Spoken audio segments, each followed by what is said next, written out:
Hey, what's up, y'all? Good morning. So, come get ready with me for court for some more biz. But I'm not gonna do all that getting dressed on camera stuff. I just got out the shower. I'm putting my clothes on. I'll be back when I'm gonna do my hair. Alright, so I'm back. Don't tell me I sound weird because I know I'm sick and I know my hair look a mess.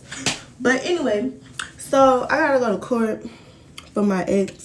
Not the ex I just broke up with, but the one before him. The one that tried to kill me or whatever. Yeah. So this will be, what we in, 2024? This will be year 3 of this. The situation happened on December 3rd of 2021. And we're still going back and forth about it. Simply because people just don't want to do the right thing. So initially, the reason it took, well, the court system take long down here anyway. 1, depending on the severity of the case. 2, sorry, I'm trying to put deodorant under my arms. I don't like getting deodorant on my shirt. But 2, what took it so long was he kept switching lawyers. He kept trying to drag it out and prolong it. So into year 2 is when we finally got a court date and stuff. And we saw each other in person at court, blah, blah, blah, blah. Now we're going back and forth in court because I want my money. And, you know, dealing with this situation is why I finally understand why black women say, you know, even the justice system don't help them. Because we went to court. He had a felony and 2 misdemeanors, right? Yeah. So we go to court. While we in court, the judge up there reading over the case or whatever, I'm sitting in the back of court. At this point in time, I don't even think he knew I was in the courtroom, but I had saw his family, as far as his mother, stepdad, and grandma in court. But I don't think they saw me until like they was finna get ready to leave, whatever. But while he was up there, the judge had said something, and they were trying to get clarification on it. And I was just like, the faces I was making in court, I knew that lady was gonna call me up there. So she ended up calling me up there, whatever, and asking me, you know, what I felt, how I felt about it. And at that time, I wanted my money.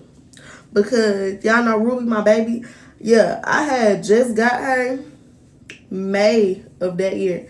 I got Ruby in May, and I got an apartment on my own in April. In December, he messed up my front windshield, side mirror, the back of the back car with a little wiper blade thing, at the top of the car. It's still a dent in the top of the car. I done tried to get it out. My folks done tried to get it out.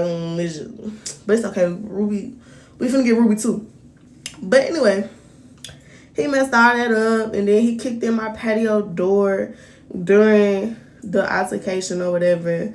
So, you know, of course them apartment folks gonna want their money. But yeah, so basically now we just in court because I'm trying to get my money, and it's almost 3 bands. And yeah, bro, I want that. Come up off that. So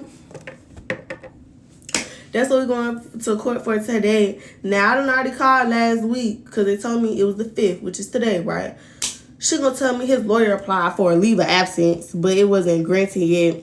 So we gonna see what happened. But I don't think the lawyer finna be in court, so it's probably finna get postponed again. This is why I'm not dressing up for court. Usually I dress up. I look like a lady. Right now I'm giving kind of tomboyish, but it's not the point of the story. Point of the story is while we was in court, the judge turned his felony into a misdemeanor because she felt like, he was the type that to get in trouble again, and she didn't want him to use his first offender on that felony charge in our case. I don't know if that man gonna get in trouble again, if he done got in trouble again. Quite frankly, I don't give 2 freaks fracks. But how you just gonna assume? I mean, she a judge, so she has been doing it for a long time, granted. But how you just assume that man gonna get in trouble again? What if he don't? He gonna keep skating through life thinking, oh, what I do don't matter because the system messing with me. I ain't got no felony no more. I got misdemeanors. I can still get a job, do what I need to do, and no. I wanted him to get the felony. I ain't even gonna cap to y'all. I wanted him to get the felony simply because I wanted something that was gonna follow him around in life. You trying to do what you did to me, that too much ain't gonna follow you around in life simply because of how the people around you cover up for you and make it seem like, oh, you can't do no wrong in their eyes. And then clearly the system ain't gonna get you either. Dang, oh, it's over here. And y'all don't say I was crazy, so I went to sleep last night, right?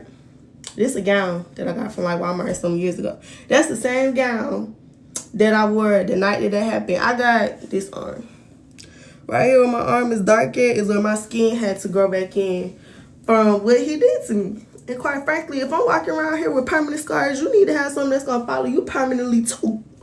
So, you know, that's just me and my thoughts, but that's why I feel like he should have got the felony. But he didn't. So since you ain't get the felony, you didn't really do no jail time behind it for real. I want my money. And y'all, it really ain't even about the money, it's the principle, because it's just somebody gotta hold you accountable at the end of the day. If it ain't gonna be the people around you, if it ain't gonna be the system, it's gonna be something. And see, he was always the type to, money was his thing. So I'm gonna hit you where it hurt. I want the funds, okay? But yeah, I got a permanent scar on my elbow, on my left elbow, and my left knee from what happened. If y'all want a more in detail story time, I can speak on it now since, you know what I'm saying, we at the end of stuff and stuff really just getting finalized. But yeah, if y'all want me to speak on it, I can, as far as like in depth about what happened. And no, it's not gonna make me cry. I don't feel no type of way about it. I used to, because I was just like, I was one of them people like, why bad things happen to good people? But I realized, you know, when God has a calling on your life, y'all know that post that be like, what's gossip to some people is a testimony. For me, that's how it is for me. Like, everything I went through, it made me a better individual. It made me a better person. It made my walk through life better. So yeah, then plus two, you know, you have to, well, I'm gonna tell y'all this, like, I'm trying to get back into my whole having a better relationship with God situation. So, you know how they say, like, forgiveness ain't for you. I mean, forgiveness ain't for the other person, it's for you. And it really is, because I was holding a lot of hate in my heart towards that individual who shall remain nameless. But I was holding a lot of hate in my heart towards them. I wished a lot of bad upon them. And, you know, that's just really not what you're supposed to do, because you dish out bad, you get bad back. And, you know, I don't want no more bad coming back to me. So, we're going to let it go. We're going to take the high road, you feel me? But, yeah, y'all. That's what we're going to court for. So, we're going to see. I'm going to take my time. Start court at 10, it's 9:59. Because they'll never start on time down here. So, I'm not rushing. I mean, if I missed it, you know, I just missed it. Because I'm still finna stop. I'm finna get breakfast. I gotta drop my car off. So, yeah. But we just gonna see what happens. Stay tuned for part 2. Okay, y'all. So, we finally done with court. The case is over. I got my money. But I had to wait a month to go through the courts for me to actually get it in a check. So, yeah. Thank God it's finally over. We finally done. He ain't attached to me no more. I ain't attached to him no more. Yeah.